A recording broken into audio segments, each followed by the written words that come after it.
ရန်ကုန်နာမည်ကြည့်ပြီးတော့ဒီတင်းငိုင်းနားမပြောနဲ့ဒီညတဝိုက်တော့ညဘက်ဆိုဘယ်သူမှမသွားရပါဘူး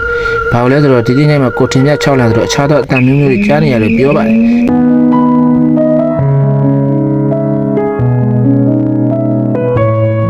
ဒီလို YouTuber တယောက်ပါဒီတင်းငိုင်းမှာတရားရမ်း6တယ်ဆိုတဲ့သတင်းတွေကိုကြားပေမဲ့ဒီလောက်တွေမဟုတ်တော့ပါဘူး။သူက short တက်ခဲ့ပါတယ်။အားလုံးပဲမင်္ဂလာပါကျွန်တော်နာမည်ကိုဆိုင်ပါ။ COGK channel တည်ထောင်ထားတဲ့တယောက်ဖြစ်ပါတယ်။ကျွန်တော်ရဲ့ channel ထဲမှာထူးဆန်းပြီးစိတ်ဝင်စားတဲ့ကောင်းတဲ့ဗီဒီယိုတွေတင်ဆက်ပေးလာဖြစ်လို့အားလုံးကိုကြည့်ရှုဖို့ဖိတ်ခေါ်ပါရစေဗျ။ဒါဆိုဗီဒီယိုလေးဆက်အောင်ဗျာ။ဒီတင်းငိုင်းမှာတရားရမ်း6တယ်ဆိုတဲ့သတင်းတွေကိုဒီ YouTuber ဟာသတင်းတွေကြားပါတယ်။ဒါပေမဲ့သူ့ရဲ့အတွေ့အကြုံမှာတော့ပြောသလောက်မဟုတ်ဘူးလို့ short တက်ခဲ့ပြီး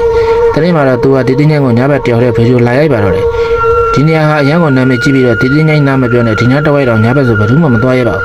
။ဘာလို့လဲဆိုတော့ဒီတင်းငိုင်းမှာကိုထင်မြတ်6လဆိုတော့အခြားသောအတန်မျိုးတွေကြားနေရတယ်ပြောပါတယ်။ဒါပေမဲ့ဒီလူကဒီနေရာမှာစူးစမ်းလေ့လာဖို့ဆုံးဖြတ်ချက်ချလိုက်ပါတယ်။သူစပြီးဝင်ချင်းမှာပဲထူးခြားတဲ့အရာတွေနဲ့ထူးခြားတဲ့အတန်တွေကိုသူမြင်လိုက်ကြားလိုက်ရပါတယ်။သူကတမင်းနဲ့လိုက်ပြီးဟိုတို့ဒီတို့နဲ့တစုံတစ်ခုကသူ့ကိုကြည့်နေတယ်ဆိုတာသူခံစားလိုက်ရပါတယ်။မိသိညုဆက်ခလုတ်တွေရဲ့နောက်ထောင်လေးကနေပြီးသူ့ကိုကြည့်နေရကိုတွေးလိုက်ပါတယ်။ဒါပေမဲ့သူကမကြောက်တဲ့အပြင်အနားကိုရောက်အောင်သွားနေပါတယ်။အနားရောက်တော့ဒီပုံကြီးမရှိတော့ပါဘူး။သူပြောတော့ဒီတေးဟာဒီဘဝခုံချပြီးတော့တောထဲကိုပြေးတာလို့